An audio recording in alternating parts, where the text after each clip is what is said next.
الحمد لله نحمده ونصلي على رسوله الكريم وعلى آله وصحبه ومن تبعهم بإحسان إلى يوم الدين أما بعد أعوذ بالله من الشيطان الرجيم بسم الله الرحمن الرحيم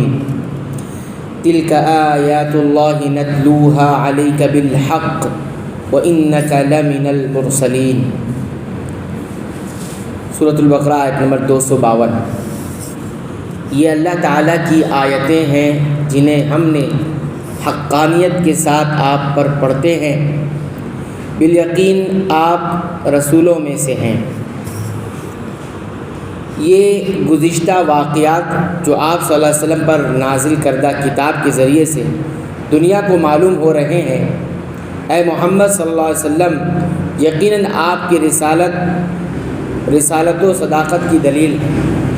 کیونکہ آپ صلی اللہ علیہ وسلم نے یہ نہ کسی کتاب میں پڑھے ہیں نہ کسی سے سنے ہیں، جس سے یہ بات واضح ہے کہ یہ غیب کی وہ خبریں ہیں جو وحی کے ذریعے اللہ تعالیٰ آپ پر نازل فرما رہا ہے۔ قرآن کریم میں کئی ایک مقامات پر پچھلی امتوں کے واقعات کو بیان کر کے آپ صلی اللہ علیہ وسلم کی سچائی کو دلیل کے طور پر پیش کیا گیا ہے۔ تلک الرسل فضلنا بعضهم على بعض منهم من كلم الله ورفع بعضهم درجات وآتينا عيسى ابن مريم البينات وأيدناه بروح القدس ولو شاء الله ما اقتتل الذين من بعد ما جاءتهم البينات ولكن اختلفوا فمنهم من آمن ومنهم من كفر ولو شاء الله ما اقتتلوا ولكن اللہ یفعل ما یرید۔ یہ رسول ہیں جن میں سے بعض کو بعض پر فضیلت دی ہے، ان میں سے بعض وہ ہیں جن سے اللہ تعالیٰ نے بات چیت کی ہے اور کچھ کے درجات بلند کیے، اور ہم نے عیسیٰ ابن مریم کو معجزات عطا فرمائے اور روح القدس سے ان کی تائید کی۔ اگر اللہ تعالیٰ چاہتا تو ان کے بعد والے اپنے پاس دلیلیں آ جانے کے بعد ہرگز آپس میں لڑائی بڑائی نہ کرتے، لیکن ان لوگوں نے اختلاف کیا، ان میں سے کچھ تو مومن ہوئے اور کچھ کافر، اور اگر اللہ تعالیٰ چاہتا تو یہ آپس میں نہ لڑتے، لیکن اللہ تعالیٰ جو چاہتا ہے کرتا ہے۔ قرآن نے ایک دوسرے مقام پر بھی اسے بیان کیا ہے، وَلَقَدْ فَضَّلْنَا بَعْضَ النَّبِيِّينَ عَلَى بَعْضٍ، ہم نے بعض نبیوں کو بعض نبیوں پر فضیلت عطا کی ہے۔ اس لیے اس حقیقت میں تو کوئی شک نہیں، البتہ نبی صلی اللہ علیہ وسلم نے فرمایا کہ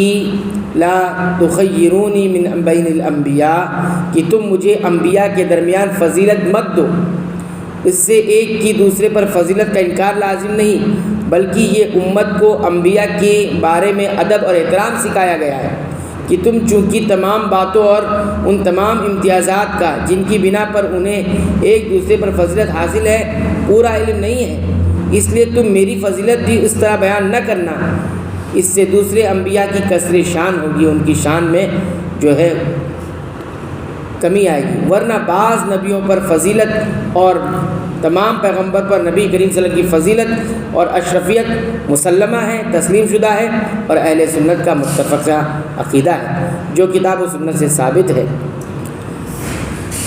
مراد وہ معجزات ہیں جو حضرت عیسیٰ علیہ السلام کو دیے گئے تھے، مثلا احیاء موتا، مردوں کو زندہ کرنا وغیرہ، جس کی تفصیل انشاءاللہ سورہ آل عمران میں آئے گی۔ روح القدس سے مراد حضرت جبریل علیہ السلام ہے، جن کے ذریعے اللہ تعالیٰ نے عیسیٰ علیہ السلام کی تائید کی۔ اس مضمون کو اللہ تعالیٰ نے قرآن مجید میں کئی جگہ بیان فرمایا۔ مطلب اس کا یہ نہیں کہ اللہ کے نازل کردہ دین میں اختلاف پسندیدہ ہے یا اللہ کو ناپسند ہے، اس کی پسند رضا تو یہ ہے کہ تمام انسان اس کے نازل کردہ شریعت کو اپنا کر جہنم سے بچ جائیں، اس لیے اس نے کتابیں اتاری، انبیاء کا سلسلہ قائم کیا اور نبی کریم صلی اللہ علیہ وسلم پر رسالت کا خاتمہ فرما دیا۔ تاہم اس کے بعد بھی خلفاء اور علماء دعوت کے ذریعے سے دعوت حق اور امر بالمعروف والنہی عن المنکر کا سلسلہ جاری رکھا گیا اور اس کی سخت اہمیت و تاکید بیان فرمائی گئی۔ کس لیے؟ اسی لیے تاکہ لوگ اللہ کے پسندیدہ راستے کو اختیار کریں، لیکن چونکہ اس نے ہدایت اور گمراہی دونوں راستوں کی نشاندہی کر کے انسانوں کو کوئی ایک راستہ اختیار کرنے پر مجبور نہیں کیا، بلکہ بطور امتحان اسے اختیار اور ارادے کی آزادی سے نوازا ہے، اس لیے کوئی اس اختیار کا صحیح استعمال کر کے مومن بن جاتا ہے اور کوئی اس اختیار کا اور آزادی کا غلط استعمال کر کے کافر۔ یہ گویا اس کی حکمت اور مشیت ہے جو اس کی رضا سے مختلف چیز ہے۔ ایک چیز یہ ہے کہ اللہ تعالیٰ چاہتا ہے شرعی طور پر، اور ایک چیز ہے کہ کونی اعتبار سے ہوتی ہے۔ اللہ تعالیٰ کی رضا شرعی اعتبار سے یہ ہے کہ سارے انسان اچھائی والا راستہ اختیار کر کے سیدھے راہ پر آ جائیں، یہ اس کا شرعی فیصلہ ہے، لیکن انسان خود اپنے اختیار اور اپنی آزادی سے وہ کوئی چیز اختیار کرتا ہے، اللہ تعالیٰ اس کو اسی راستے پر ڈال دیتا ہے۔ اللہ تعالیٰ سے دعا ہے رب العالمین تو ہمیں قرآن حکیم کی پابندی سے تلاوت کی توفیق عطا فرما،